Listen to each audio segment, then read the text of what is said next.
Hey guys, it's Astronomic here again. I'm bringing you another episode now of my weekly hero showcase. This week, as promised, we are looking at Phantis. So, Phantis, positives, negatives, is a great summoner. Summons a really good minion at the enemy's backline, which will really help out. Helps protect your team, tanks through minions basically in a similar way to Renpoor, who we covered last week. Negatives, not the most tankiest of frontline tanks. She can go down quite quickly. She's not the she can't take the most amount of damage. Put it that way. Like I say, she tanks through her minions. So that's one downside to it. Another positive is that she is a female. Surprise, surprise. I know, I don't believe it, but there we go. She's a female, so you can use her in the female-only dungeon challenge. Her alone boosted the amount that I could do in that dungeon. Okay, so without further ado, let's just go over to the skills. Raise dead, as I've just mentioned. She raises the dead to random enemies to attack them. So this is her main ability. It's her main selling point for why you should have her on your team. Because she summons this, she quite often summons it right at the enemy's backline.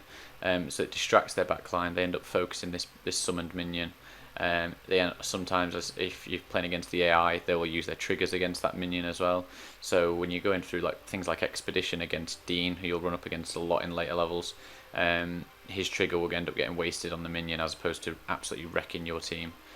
So like I say, it gives you a lot more defense for the rest of your team, helps protect them to make sure that they're safe, and allows them to continue DPSing the enemy front line without worrying too much. A great combination of the Raised Dead is Phantis with Dean yourself through the Expedition, because you can use Phantis to summon the minion behind the enemy backline, and that allows you to then use your own Dean's trigger ability as much as you like, because the main downside to Dean's trigger ability is the fact that it gives the enemy quite a lot of energy, but if they're just wasting their energy on Phantis, it's not really too much of a problem anyway. Moving on, we have Ghost Chakram. Slice your Ghost Chakram straight through enemies, deals spell damage to those it hits. Fairly self-explanatory. It's just an extra DPS booster for Phantis, and that and Heart of Ghouls are our main sources of damage.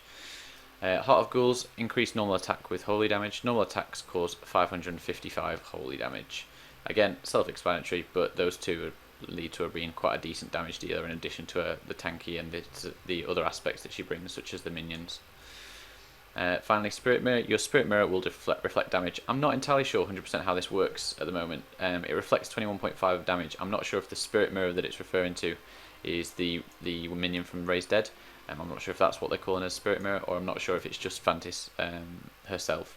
I will do some more research into that to work it out, but at the moment I'm unsure.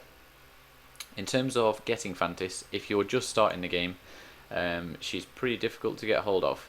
The first bit you can get her is Chapter 1, nice and easy, but after that you're not going to the one until Chapter 8, and then when you're doing Elites, Chapter 8 is going to take you quite a while to get through. So as soon as you possibly can, start farming Phantis, because she's also a 3-star summon, so she takes a lot of tokens to get. So the earlier you can start farming, the better, because she will really increase what you can do in lots of aspects, Expedition, Arena, and Campaign actually as well. So really do try and focus as early as you can.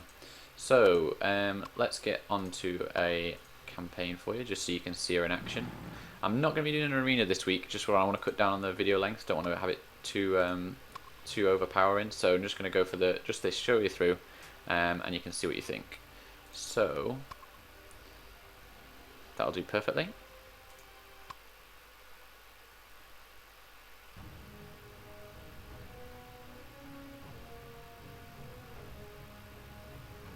Okay, I'll just speed this up a bit. You don't want to see the first bit, you really want to see when she gets down to her triggers.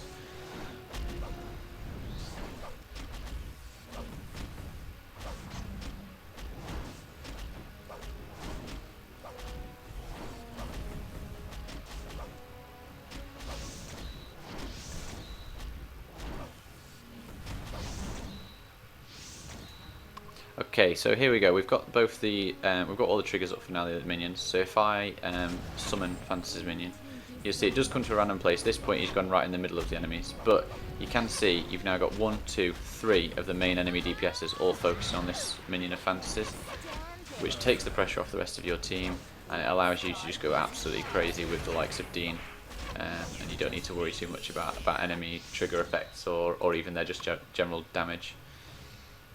Should we do the same again?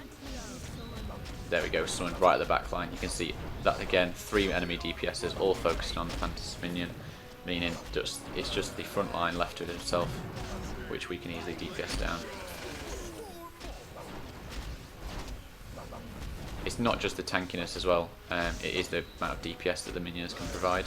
And the other one is a great combination is between Phantis and Nago. You can see here he's given the dodge buff, which makes that minion incredibly tanky in their enemy backline.